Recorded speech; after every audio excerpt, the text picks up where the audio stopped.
Welcome back to the Padilla Family Homestead. Today we're talking about why I only buy whole chickens.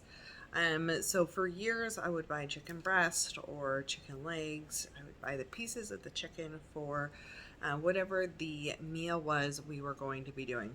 And as I have moved into my classroom for getting ready for having the homestead eventually, and being able to raise my own meat chickens and so forth, one of the things that I have done is I will only buy a whole chicken now.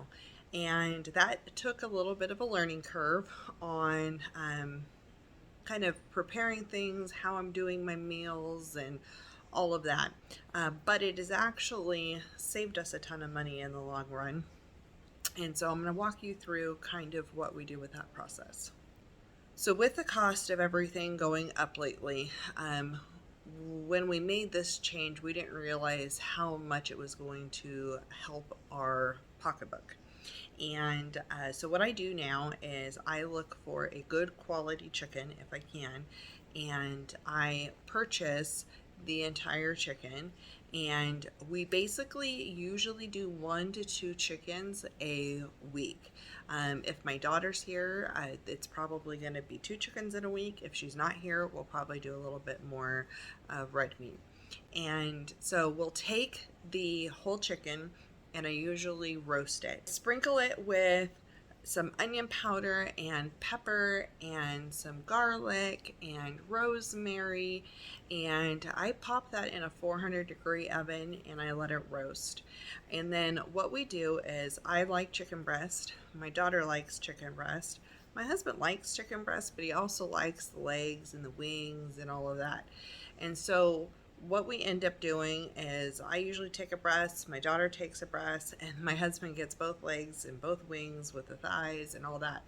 And then at the end of that meal, we will piece it out after it's cooled down. We'll take off all of the meat and then have that chicken ready to go for a broth.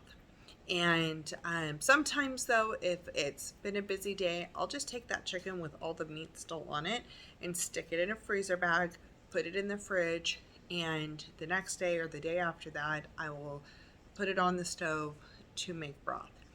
And I stick an onion, a carrot, sometimes celery, and some bay leaves in there with the chicken bones, and I make my broth out of that. I don't add a bunch of other seasonings because the skin already has some from when I cooked the chicken, and so I just leave it there and I can flavor it as I make whatever I'm making, and I prefer to go that method. And then I also don't add salt because I'm lower sodium, and I find that I feel like it doesn't need more salt, so it has a ton of good flavor.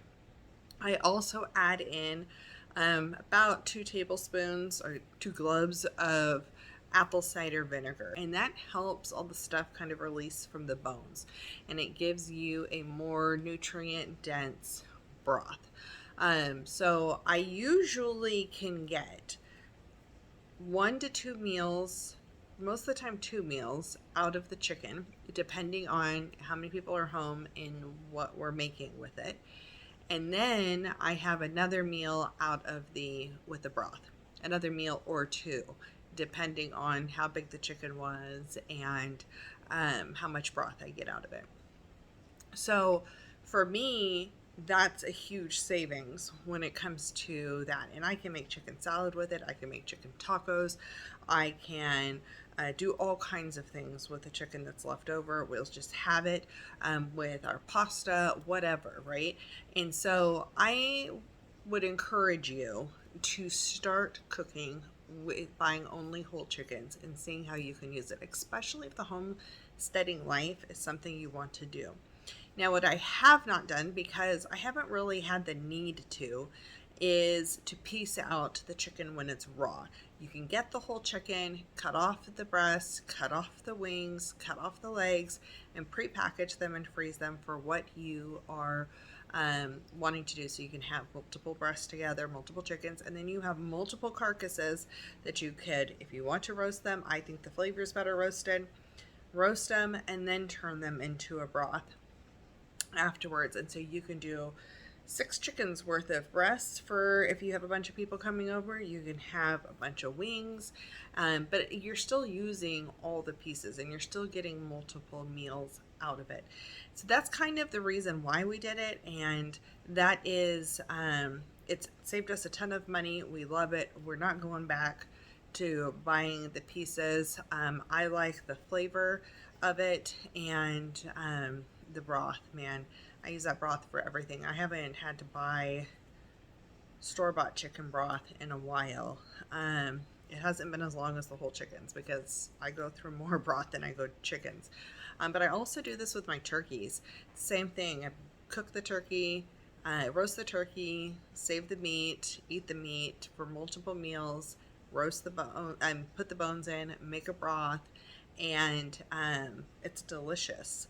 So I would really encourage you to do that, to try that out, see if it helps you save money, see if you go through less food waste that way, and go from there. I would love to know if you buy only whole chickens or if you're still buying the pieces. If what your favorite way to roast a chicken is, how you like to use all the pieces. Let me know in the comments below, and I'll see you on the next video.